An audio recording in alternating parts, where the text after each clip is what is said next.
American Wendigo is terrifying. You see, it tries to lure you into the woods by mimicking people or animals or whistling sounds to try and draw you outside.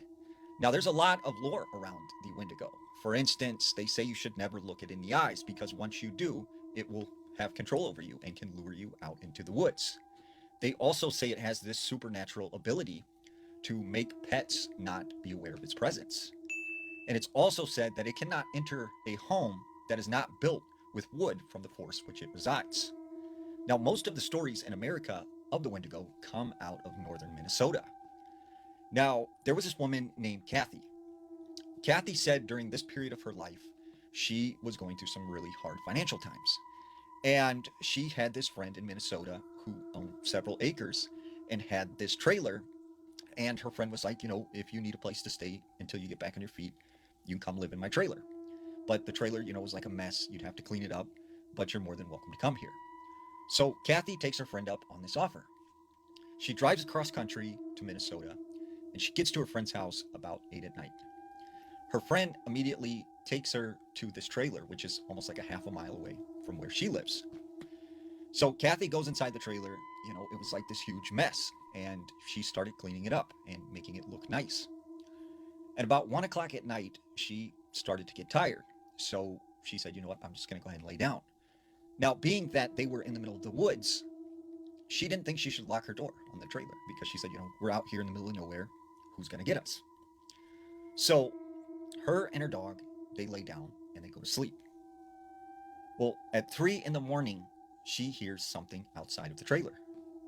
And she notices her dog, who's laying right next to her, has lifted up its head and is moving it left to right like it has picked up on something.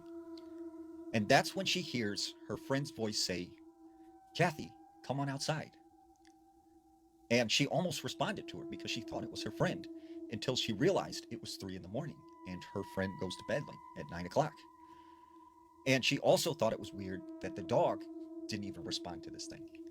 So she just lays in her bed holding onto her dog, and the dog is shaking and terrified.